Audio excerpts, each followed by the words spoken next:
Luiz, a gente vai falar mais de Copa daqui a pouco, mas agora eu queria saber um pouquinho sobre você, como é que você surgiu pro esporte. Você é narrador, mas imagino, geralmente ali, repórter, vai fazendo essa trilha, ou você queria ser narrador, ou já foi direto, Cara, ou foi aos poucos, acabou aparecendo? Meu pai foi jogador de futebol. Meu pai jogava futebol lá em Santa Catarina, jogou em equipes do interior, jogou na Chapecoense, por exemplo, e outras equipes. Eu sou natural de Tubarão, Santa Catarina, sou do interior. E, pô, eu queria jogar bola também, né? Imagina. Então, desde que eu me conheço por gente, eu sempre vivi no mundo do futebol. Eu fui gandula, né? Eu ia nos treinos com meu pai quando era atleta. Quando ele parou de jogar, ele virou técnico de time de base. Eu acompanhava. E eu comecei a trabalhar, meus amigos, com 14 anos de idade. Lá em 1991. E na época eu podia ter, inclusive, carteira assinada. Então, eu queria jogar bola, mas o meu pai, vai trabalhar. Ele não me dava muito apoio, mas depois eu entendi. Porque ele foi um jogador que não ganhou dinheiro, que terminou a carreira de mãos vazias. As pessoas, desculpa interromper, mas muita gente acha que jogador de futebol é milionário, é rico. A maioria não ganha dinheiro. 99%. 99%. Essa galera de Série A, que ganha 2, quase 3 dígitos, é uma fatia muito pequena da realidade do futebol. Seu pai passou os perrengues mesmo do segmento. Futebol de várzea, tipo, você vai tentando. Meu pai foi jogador profissional, sim. né? Mas ele não ganhou dinheiro. Então ele não queria que o filho passasse pelos tropeços que ele teve, de jogar em clube que não pagava, ou terminar uma carreira e não ter uma casa, né? Não ter estabilidade, ter que começar tudo de novo lá com os 30 e poucos anos. E depois de um tempo eu entendi. Na época eu fiquei um pouco chateado. Eu queria jogar, eu gostava de jogar, eu era maturado. Jogava bem? Jogava qual posição? Dizem que eu jogava razoável, né? Eu era zagueiro. Eu tinha 14 anos e tinha essa altura, em 80. Depois parei de crescer, não cresci mais.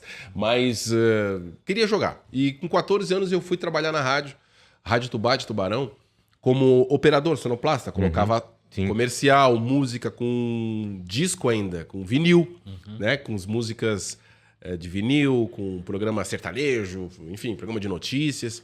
E eu era muito próximo do pessoal do esporte, porque eu era conhecido por ser filho de um atleta, ex-atleta. A galera me conhecia, eu fui gandula, então eu me aproximei do pessoal do esporte de forma muito natural. E no ano seguinte, já com 15 anos, eu fui colocado para ser apresentador de um programa. Como foi? Que foda, com 15 anos? Com 15 anos, com 15 anos. O pessoal foi fazer um jogo fora, e rádio do interior, né? No dia, a esposa do narrador estava saindo no comércio vendendo publicidade para pagar a viagem. E ali na hora da Voz do Brasil, pela linha de serviço, eu recebi ali os textos. Eu era operador, não era locutor. E, Alano, passa lá pro Paulo Garcia, né, que era o narrador da época, esses textos. Aí tinha texto de farmácia, de transportadora, de vereador, os patrocinadores, de supermercado. Aí eu li. Aí, tá anotando aí, Paulo? Tá, Alano, agora lê de novo para mim num ritmo acelerado. Aí eu li. Lê de novo. O que tá acontecendo? Lê. Amanhã de manhã, chega mais cedo na rádio que tu vai apresentar o programa comigo. 15 anos de idade. Foi assim que aconteceu. E depois o resto eu comecei a trabalhar com o sonoplasta, plantão esportivo, apresentador do programa. Aí tinha os jogos de futebol amador da época, isso lá em 92. E eu tinha um sonho de ser narrador desde... Quando meu pai, uma aspas aqui ainda para voltar um pouquinho, quando eu tinha 7 anos, meu pai, quando atleta, ele era jogador e fez um gol no Criciúma, lá em Santa Catarina, pelo Ercílio Luz. Seu pai era atacante ou era lateral direito? Nunca fazia gol. Mas nunca fazia gol. E eu era um menino que ficava ouvindo rádio. Não era o Arnold, né? Não. Eu ficava ouvindo rádio, né? Rádio da cidade. E meu pai fez um gol de fora dessa questão. Não, filho, aqui eu chutei a bola de fora, a bola pegou na grama, enganou o goleiro. Eu digo, Dali em diante, eu passei a ouvir as transmissões de rádio não só do jogo dele, mas de todos os outros que podia e pegava, de ondas médias, curtas, porque eu fiquei encantado com a relação das palavras do narrador. das palavras que ele a usava. Emoção A que emoção. Gerou a reunião dos detalhes, dos né? detalhes, dos verbos. Por mais que você não soubesse o que era da mão de artilheiro. construção do imaginário para construir isso é legal aquilo demais. sem ver a imagem, se a bola tá chegando perto, a montagem da barreira, aquelas palavras que hoje em dia talvez não se usam mais, que a linguagem foi atualizando, né? Então, aquela questão de narrar futebol despertou dali. Quando eu comecei a trabalhar na rádio, era aquilo que eu queria. Foi em busca disso. Fui em busca Mas disso. aí, seguindo a linha do tempo, depois da moleque, apresentou o programa e...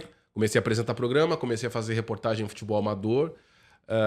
Depois eu saí da rádio com 16 anos. Eu acho que eu nunca tive eu nunca trabalhei mais de, sei lá, 9, 10 anos numa empresa só. Zona de conforto não existe para mim. Eu com 16 anos eu queria ser só locutor.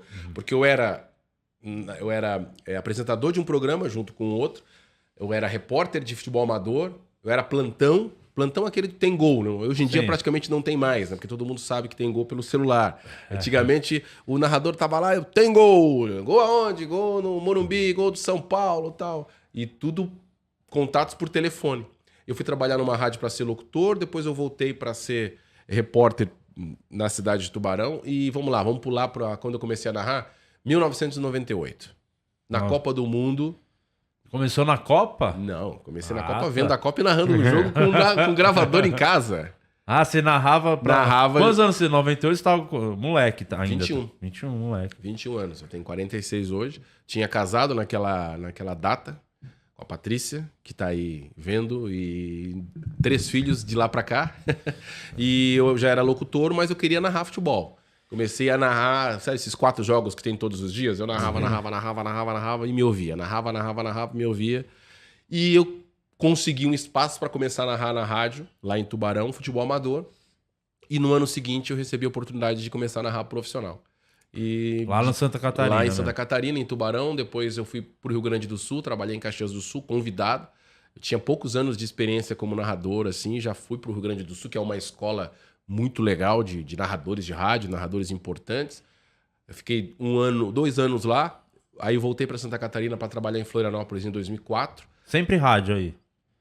2004, sempre rádio. A partir de 2005, quando eu já estava no sistema do Grupo RBS, de rádio e TV, filiado da Globo, que trabalhava na CBN lá de Florianópolis, eu comecei, a partir de 2005, a narrar também Premiere.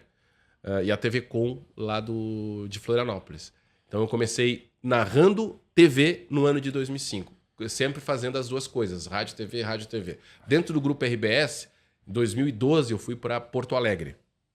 Trabalhar na Rádio Gaúcha e no Grupo RBS de Porto Alegre. Aí foi quando eu tive um pouquinho mais de espaço em nível nacional, porque eu era o narrador do Rio Grande do Sul que narrava os jogos da dupla Grenal. No Sport TV, por exemplo, né? A voz do Grenal. Entre aspas, por aí.